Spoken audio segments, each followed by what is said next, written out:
Well, it's Sunday, October 27th. It's about 8:45 in the morning, 8:45 a.m. And I'm definitely off the beaten path. I did some bushwhacking to get down to the river. So this is where I came from, up the hill here. And there's a bit of a path, but not much. And I brought that. So this is the first time I've done any bushwhacking with it. It's not something I'd recommend. I don't want to do it all the time, but got me down here today. So today, as you can see, I got the bike loaded up a little bit. I brought a bag of hardwood with me because I'm going to be setting up. You know, there's obviously lots of wood here, but I wanted to be on the safe side. I didn't know where I was going to end up, and I didn't bring my saw or batoning knife or a little hatchet or anything, so I'll just use that. So I got my Solo Stove Mesa XL, and I got a heat deflector, brand new heat deflector I want to test out today. And yeah, so I'm down by the Humber River here. There's been people here at one time or another. There's no one here right now. And yeah, it's a brisk morning. It's 3 degrees Celsius. So it was a bit of a cold ride on the way down. I was a little under geared for that, but I'm not too far from my house. I'm about 3 kilometers from my house. So yeah, I'm gonna set up a little camp down here and see what this heat deflector is all about, because I have plans for it in the future. Today I got the heat deflector in here and my Solo Stove Mesa XL. My GoPro on there. I'll use that today as well. I have my my one Tigris breakdown camp chair. I got a breakdown camp table. That's my bike cover, and that's my my bike trunk at the back with pannier bags. I don't have to take out the pannier bags today. So I'm going to set up camp and we'll get this this fire going. Okay, so this is a Solo Stove Mesa XL. If you've watched any of my videos, you've probably seen it. What do I got? Maybe in 2 videos? 1 for sure. I got 1 short with it. I've had it for about a year now. I love Solo Stove products. So if Solo Stove watches this video, I'll test your products for you because I love them. I have a Solo Stove Titan Bush Camp stove, and I have a Solo Stove bonfire. It's a large one, and I also have the cooking accessories for it. I have a cast iron grill, cast iron skillet, and I have the heat deflector for it, heat deflector legs. So yeah, I have a lot of the product. But this heat deflector I'm testing out today is it's not a Solo Stove name brand unit. It's a no-name brand unit I got off Amazon for around, I think, $80. The Solo Stove heat deflectors aren't available in Canada on their Solo Stove website. So I called customer service, and they told me I could order it through the U.S. But you know, then you're paying in U.S. dollars. Well, it's translating into U.S. dollars. So I just said, oh, you know what? I'll just research it, see if I can get a knockoff, and this is it. So we're gonna see how it works. It was about half the price of a Solo Stove name brand unit. So that's why I got this, and it looks similar. So, you know, I know Solo Stove makes quality products like I just stated, but I'm going to see how this works. Do I got this set up right? I think I do.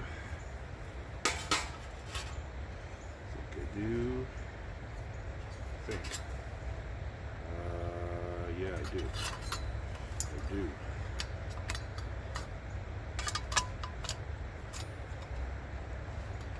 That's how it goes.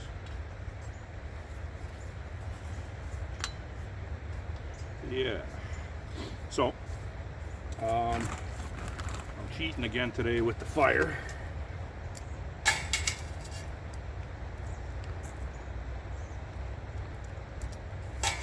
Brought a bag of wood with me. I had room on the bike. Like if I was hiking in with a backpack, you know, obviously I'm not going to bring this. I'm going to bring one of my Silky Saw Outback, either the Silky Saw Outback Gone Boy or Pocket Boy. I have those. But and I can't be riding around with a knife, like a big fixed blade knife. I think that's illegal, so I can't do that.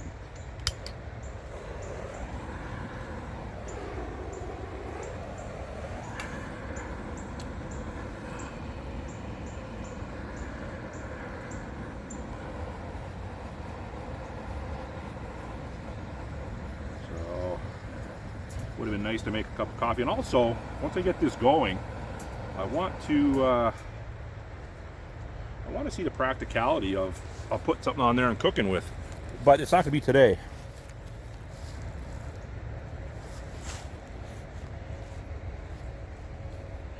I don't have my external mic hooked up today either. So hopefully the sound comes across okay. I'm not that far away from the phone, obviously. I'm using my phone, not my GoPro. My GoPro's still on my bike.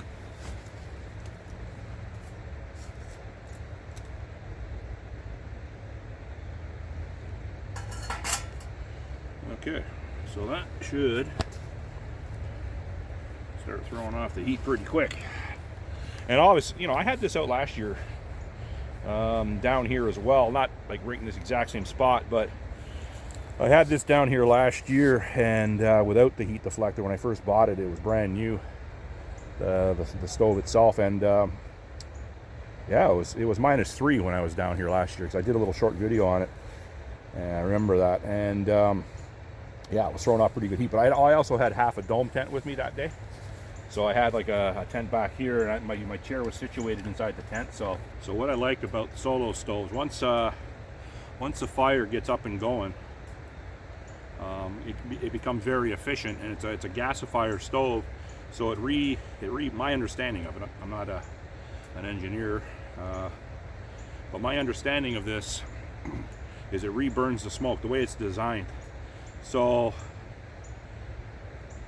when you're using it, one, it doesn't leave a footprint where you had a fire like the people that have had it. This is a little pit I'm sitting on. People are coming down here and drinking beer, whatever. I see beer cans everywhere. It's, you know, unfortunate. I don't care they come down here and drink, but I wish they clean up their mess, but that ain't gonna happen. But getting back to this, so my understanding is it reburns the smoke. So you're not leaving a footprint with regards to coals or ash on the ground, number one. And number two, once this becomes efficient, less smoke signature. Like, there's hardly any smoke coming off this now. There's a little black smoke, and I'm thinking that might be coming off of burning off the new heat deflector.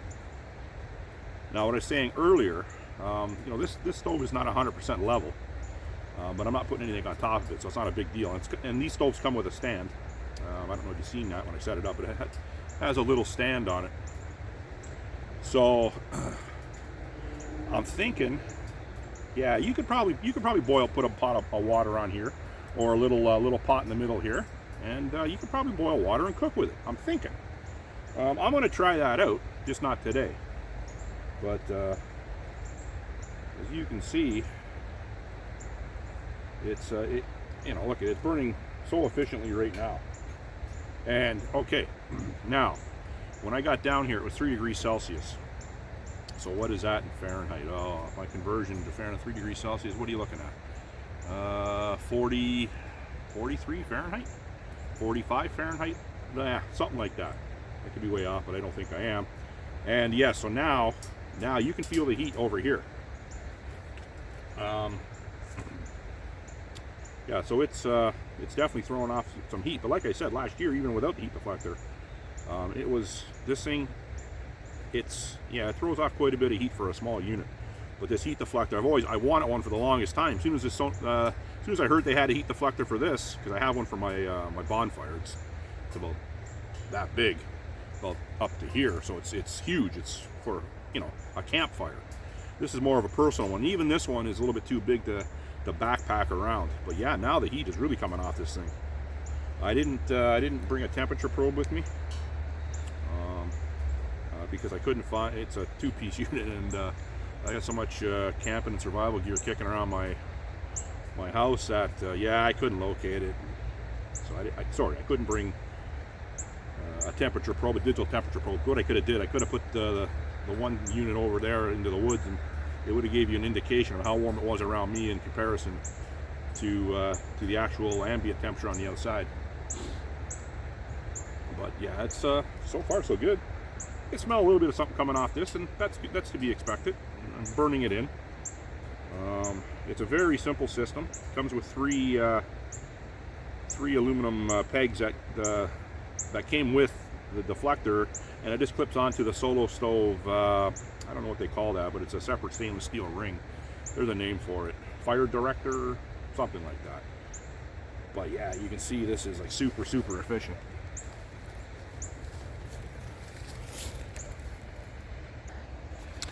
And there's hardly any smoke coming off that. So it's, you know, what do I say, 3 kilometers from my house. It took me, I don't know, like maybe 10 minutes to get here, maybe. And yeah, it was a bit of a cool ride because, like I said earlier, I wasn't prepared the way I should have been. I didn't think it was going to be as cold. But once you get on the bike, obviously, the wind starts blowing in your face. I did have a bit of a face guard on and some riding goggles and my pull down visor on my helmet over there. But I don't even know. I don't think I'm going to set my table up. I don't think I need that.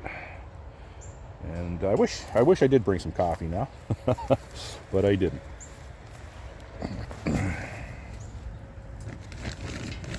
Okay, I'm going to put this this big hunk in now. I think it's warm enough to ignite that. Oops. So when you take these stoves into the woods, obviously you got to go harvest a little wood and get a stockpile ready, because you want to keep the flame going. I notice with these stoves, they go through the fuel pretty good because they are efficient, and if you let it get down too low, it has trouble reigniting. You have to start it up again manually. So, and you're not going to bring a torch everywhere you go, so it could become you know, a bit of a hassle. But hey, that's what bushcrafting's all about, not being a hassle. But you know, you have to work at it. It's work. People that do this know that it's a lot of work, a lot of organization prior to heading out too, because you got to make sure you have everything, and your organizational skills to pack everything up on the way out, then to pack everything, you know, when you break camp, to pack everything back in. So it's you know, it's efficient. You don't forget something, because if you forget something when you're out here and it's essential, you're in trouble. That's why I watch this channel called Corporal's Corner with Corporal Kelly. He's ex U.S. Marine. I've been following him for a long time, and one of his sayings is, 2 is 1 and 1 is none. So basically, if you have 2, you have 1. If you have 1, you have none. And you know, you're building in redundancy in case you forget something, like especially with fire. Like, you have to have several different fire starting apparatus when you leave your house, because when you get into the woods, if you forgot one, or if you lose one, then you have alternate means. But you know, you can't obviously pack 2 of everything either. But I try to pack 2 saws. I try to pack a hatchet or an axe, and I have an SA5 knife made in the U.S. It's a good knife for batoning, a really good knife for batoning. That's for splitting wood. People that don't know that terminology, but yeah. So this, okay, it's throwing off heat, obviously. Now, if it was you know, sub-zero temperatures, and I had any sort of shelter built, either out of wood, or you know, a Mylar solar blanket, or you know, in my case, I have a couple half dome. They're termed ice fishing tents or hunting tents. I got them from Mountain Warehouse. I have 2 of those now at home. And what they have a reflective silver lining on the inside of them. So what it would do, it would take this heat and it would radiate through the tent over the back of me. And I will be doing a video with regards to that. I will be pointing that out. Like, I have a setup like with the 2 dome tents and a canvas tarp that I will be setting up and doing a video on. And that's coming in the next, well, probably a couple of weeks. I want it to get a little bit colder for that. But with this thing here, like, obviously, I could probably go around and find a lot of wood here. So there's lots of fuel here. So, you know, I don't necessarily need to bring wood, obviously. So this stove here is, you know, it's a personal stove. Like, can 2 and 3 people? Yeah, well, you could put 4 chairs around this, and it would throw off some heat, because basically you put your feet right here where my shoes are. You know, it's obviously going to radiate heat back down onto your feet. if your feet get cold, yeah, it's nice to warm your feet up. So that's a Solo Stove Mesa XL with aftermarket heat deflector. I don't know. I got it off Amazon. It's like 80 bucks. So you would think 80 bucks for a piece of aluminum and 3 little pegs. That's a lot of money, and it is. But I think the Solo Stove one was 130. And you can't get them on the Solo Stove Canada website. You have to order them through the US. But I think Amazon does have a Solo Stove branded heat deflector, and like I said, I think they're 130, but you'd have to check that out. And I don't know what the difference would be. Okay, so I put my hand up here, and look at it. I got some heat coming off that, but I don't know if it's enough to cook. To fry, I don't know if it would be enough to boil. I guess it would be enough to boil water. Depends on how high you keep the fire. I'm sure it would. And you could put, if this stove was on level ground, like I have a large titanium pot at home. I just bought that too.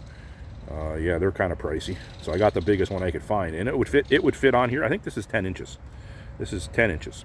So if you put boiling water on this, or a pot of water, I should say, I'm thinking it would boil, but you probably go through a lot of fuel to get it up there. So I'm thinking this is not the best setup for cooking. That's my initial thoughts, but I could be wrong on that. Okay, so I just had a little mishap here. So I just slightly touched the base of the stove, and one of the legs came off. So then it put the heat deflector off kilter. So it's on I got my GoPro going too, so it's all on video. But I had to fix it up. So based on that alone, I wouldn't feel safe cooking anything on top of this. If you had to try it in a pinch, I guess you could, but I don't think I'm going to try that. I have other means of cooking anyway, so it doesn't matter. But I just thought maybe killing 2 birds with one stone, you could cook with this. And plus it's really too far away. The distance between the actual, well, if I got the fire bigger, it would work better. But yeah, I think I'm going to forego trying to cook on this. That's what I'm essentially trying to say. It's not designed for that anyways. So in conclusion, I'm not going to wrap this video up. The Solo Stove Mesa XL, yeah, the heat deflector, it's working well. It's not really that cold out now. I would say it's around 4 or 5 degrees Celsius now. But yeah, I'm going to test. I'm not going to be testing. Next time I use this, it'll be I'll really be camping. This is just a trial run. Next time I use this, I'll be camping, or using it to actually to stay warm. Like, I didn't need it today. I was a little bit cold when I got here, but far from being extremely, just slightly uncomfortable. So, but anyhow, Solo Stove Mesa XL aftermarket 10-inch heat deflector seems to be working fine.